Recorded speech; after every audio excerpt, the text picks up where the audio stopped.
te déçoit profondément? Je dirais que dans le showbiz, il n'y a pas de valeur. Waouh. Il n'y a pas de valeur. On ne pense pas à ce que l'autre ressent. On pense à soi. Et je ne dis pas que ce n'est pas bien de penser à soi, mais on doit pouvoir avoir des valeurs. C'est important qu'on soit attaché à des valeurs.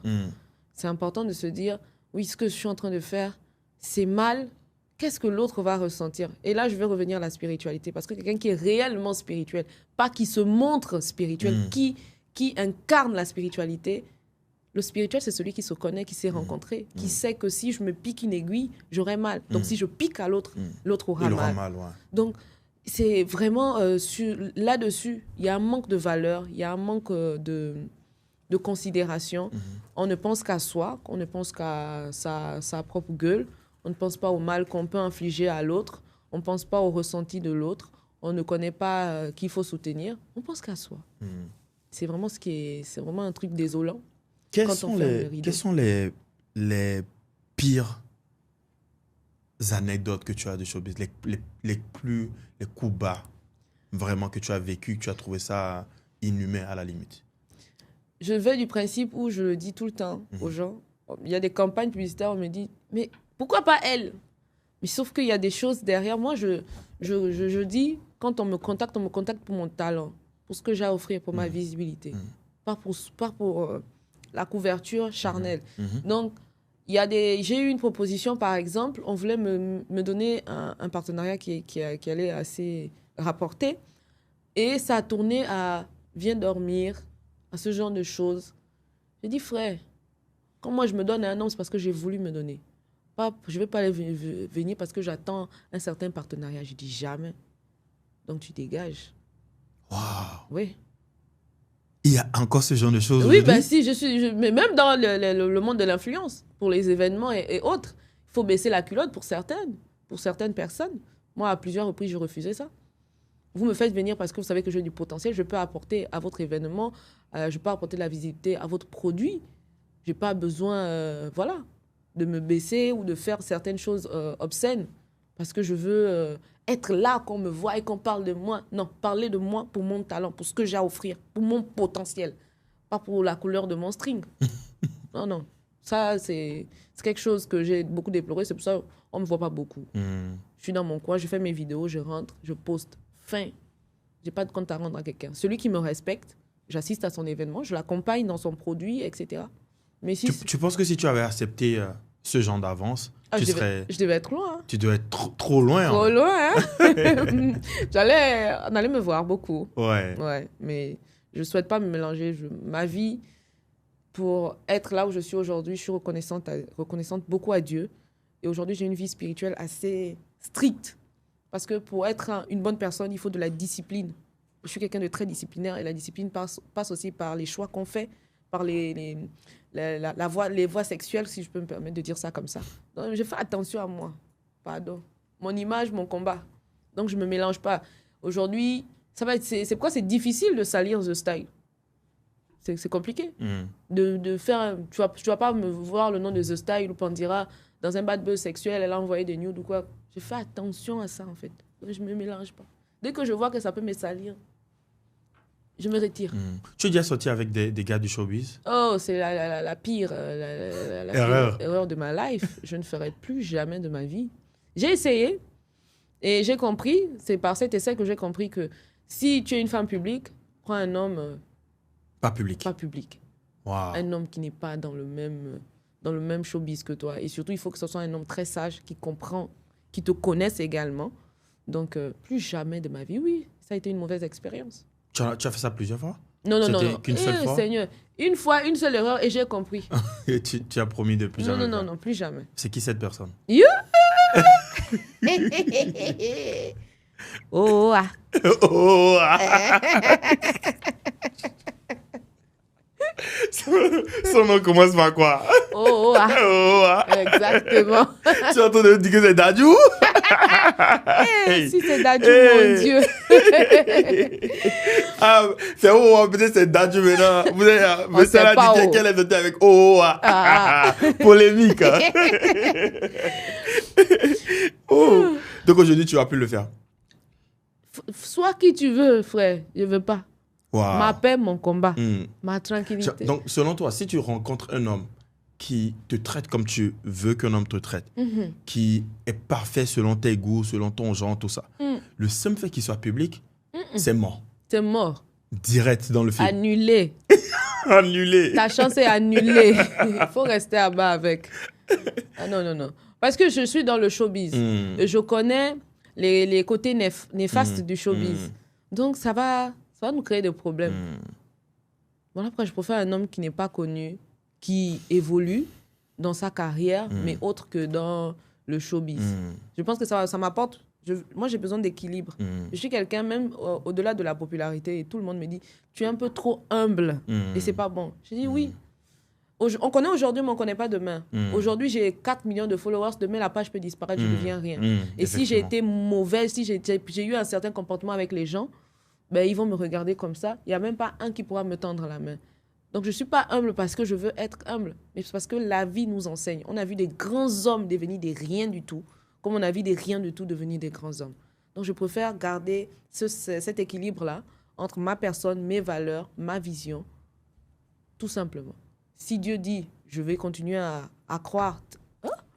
Les Français aussi, me blesser. Si Dieu dit, je vais continuer à évoluer et c'est ma route pour devenir une grande dame, je vais continuer sans faire des coups bas, sans faire du mal, sans blesser, sans verser aucune goutte de sang. Je vais évoluer à mon rythme. Je ne cours pas, je ne fais pas la course avec qui que ce soit. J'évolue à mon rythme et en mon temps. Tout simplement. Mais showbiz là, il ne faut jamais mélanger. Donc, si vous avez envie de poser votre candidature, il faut surtout être inconnu au bataillon. Producteur, chanteur, comédien, il faut annuler. Il faut annuler. Voilà. Mais si tu es homme d'affaires, entrepreneur, on peut discuter. On peut discuter. Yeah. Pandira, Oui. est-ce que tu as déjà eu à déprimer par le passé?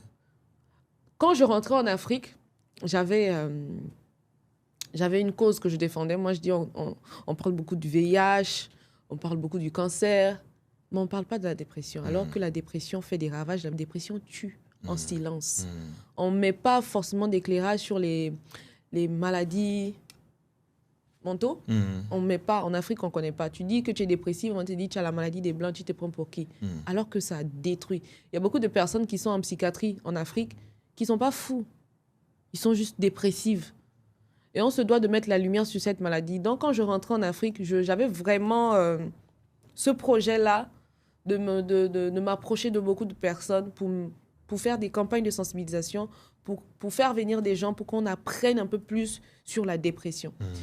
Quelqu'un ne peut pas lancer un projet s'il n'est pas passé par là. Moi, j'ai vu les dégâts de la dépression sur moi. J'ai vu comment la dépression m'a détruite. Ta plus grande dépression, c'était quand? J'ai eu 2 plus grosses dépressions, vraiment. La première, c'est quand j'avais des difficultés à enfanter. Et accepter ça, au départ, c'était très compliqué. Je me suis plongée dans l'alcool, je buvais maintenant comme un trou. C'était horrible. Tu vois, tu traites quelqu'un d'alcoolique, mais toi-même, tu es alcoolique, tu ne sais pas. Et ça, c'était c'était la dépression qui me faisait ça, ce mal-être-là. La deuxième, ça a été en France. Ma dépression, l'un des facteurs, ça a été la séparation également avec Jojo. Ça a été la maladie aussi, parce qu'à ce moment, on m'a découvert une tumeur. Ça a été Quel genre de tumeur? Au cerveau? Ouais. Wow. Donc, le fait de vivre ça seul et de me documenter, je donnerai un conseil. Quand vous êtes malade, il faut arrêter d'aller sur Google. Google te rend malade même. Oui. Google te tue. Oui. Dès que tu tapes maladie, tu vois ta vie est finie. Ta vie est finie, ça c'est vrai. Et donc, moi, ça m'a tué. C'est pourquoi on dit qu'il ne faut jamais rechercher ces symptômes sur Google. Non, il ne faut jamais faire ça. Va à l'hôpital, fais-toi examiner, etc. Et ma dépression s'est creusée. Et à un moment, du jour au lendemain, j'ai perdu... je n'avais pas perdu ma monétisation, mais mon argent, je ne le percevais plus. Ça a duré 8 mois. Si je n'avais pas mon petit côté camerounais, que j'avais des économies, j'allais devenir folle en France. 8 mois, on te dit Facebook te dit ils ont viré ton salaire, mais je n'ai jamais reçu mon salaire. pendant 8 mois. Pourtant, il disait l'avoir viré. Non, mais pourtant, les papiers sont là. Ma banque dit, ils ne comprennent pas pourquoi. L'argent est où? Comme je dis, c'était les épreuves de la vie. C'était, je dis, Dieu te fait passer par des troubles pour te donner la gloire. Et moi, je dis, c'était le travail de Dieu. À ce moment-là, tu t'en veux, tu te dis, bon, tu as la famille en Afrique, tu es seul ici, et surtout que j'ai vécu cette maladie sans en parler à personne. Ma mère ne savait pas. Mon père ne savait pas. Aucun membre de ma famille ne connaissait ce que je traversais. J'ai vécu, et les soins, et ceci, et cela, je l'ai vécu seul. Donc, tu ajoutes déjà la maladie, tu ajoutes les problèmes financiers, tu ajoutes la perte de ton double, comme moi j'appelais Jojo à ce moment. Et c'est fort, hein. Ça, c'est dépression, elle est simple. Et à un moment, j'étais très, très fatiguée, très épuisée. Je voyais que sombre. C'est ça, le dépressif. Il rit et il pleure. Aujourd'hui, il veut se battre. Demain, il veut se tuer. Et à un moment, j'ai dit, bon, je suis fatiguée. J'ai économisé. Ça peut tenir. Parce que vraiment, j'ai économisé un maximum. J'ai dit, ça peut tenir. Ça peut aider ma mère. Pour mon enfant, s'ils arrivent à gérer, ça peut l'aider. Je vais aller me reposer, je suis fatiguée. Tu sais, quand tout le temps on te dit tu es mauvaise, c'est toi qui es la cause de ceci, tu te renfermes sur toi-même. Quand tu t'aimes pas, c'est quelque chose. Moi, je ne m'aimais pas à cette époque. Je ne m'aimais pas, je ne m'appréciais pas. Je me maquillais pour camoufler parce que le reflet que je voyais ne me plaisait pas. Et Internet n'aidait pas. Parce qu'eux, ils viennent, ils accentuent. Ils ne savent pas ce que tu vis en réalité. Ils ne savent pas ce que tu traverses. Donc, ils vont venir mettre de l'accentuation, te critiquer sur le physique. Ils ne savent pas, peut-être... Tu recevais des critiques sur ton physique? Oh, Seigneur Jésus. C'est aujourd'hui que, quand quelqu'un me parle, je te regarde, je dis, je suis une bombasse. Parce que je me suis... Quel genre de critiques tu recevais? On m'a critiqué beaucoup sur ma bouche. On m'a critiqué sur mon ventre. Et c'est des critiques qui pouvaient faire mal. Ta bouche, où les gens aux États-Unis vont se faire opérer pour... Moi, on a comparé ma bouche, je ne sais pas si je peux dire, au cul du babouin. Sans blague. Si. Que je suis malade, que j'ai des plaies. Là, passé, j'ai une coloration assez particulière. Mais des gens ont accentué ça, accentué. Mais moi, ça m'a détruit. Ça m'a tué. Le fait de me dire, ah, t'as un gros ventre, t'es enceinte. Alors que j'avais des problèmes de santé, des problèmes hormonaux qui m'embêtaient. Donc, vous ne savez pas. Déjà, j'ai du mal à accepter ce corps. Et vous venez vous piquer. Ça fait tout un bloc. Et ça m'a détruit. Ça m'a détruit. Et j'ai décidé d'aller me reposer. Et tu as tout coupé? J'ai tout coupé. Un soir, je suis allée, j'ai mangé avec Bishakaba, qui est une amie. Et j'étais avec Frida, Myrna. Je riais, je dansais. Mais eux, ils ne savaient pas ce que j'étais en train de préparer. Je suis rentrée à la maison. J'avais déjà 1 mois en avance. J'avais fait souscrit à des assurances pour pouvoir permettre à ma mère de venir récupérer mon corps, parce que ça aussi, c'était énuméré que je vais être enterrée chez moi. Mais j'avais tout préparé pour mon départ. Et je me rappelle, ce jour-là, j'ai même écrit un message à Jojo, où je lui disais, je t'aime, je suis fière de toi, etc. Continue. N'abandonne pas tes rêves, etc. Mais je partais. J'étais en train de partir. Et donc, on a fini de manger. J'ai pris mon Uber. Je suis rentrée. J'ai fait une dernière lettre à ma maman. Ne pas me détester, mais je ne suis pas heureuse. Je ne suis pas bien. De ne pas m'en vouloir. Je demandais pardon à ma fille. Si je ne suis pas moi-même heureuse, comment voulez-vous que je rende les autres heureux? Et je voyais des psychologues, mais ils n'ont pas réussi forcément à me ramener. Donc j'ai écrit, et j'ai demandé pardon à Dieu toute la soirée.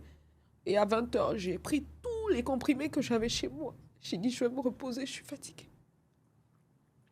Et c'est là que la spiritualité est rentrée dans ma vie. C'est le premier phénomène paranormal que j'ai vécu. J'ai entendu, comme si j'étais au 2e étage, mais j'ai senti comme si mon immeuble a bougé, a tremblé. Tu vois, un tremblement de terre. Et la voix qui est sortie. Croyons en Dieu, c'est magnifique d'avoir Dieu dans sa vie. La voix a dit, c'est pas pour ça, c'est pas ça ta mission, c'est pas censé se passer comme ça. Il était 20h. Tu sais à quelle heure je me suis réveillée? 15h. Le lendemain. Le lendemain. Je me suis réveillée à 15 heures. Je me réveille, je dis que c'est quel sommeil, c'est quel somnifère. Et quand je me suis réveillée, c'est comme si il a endormi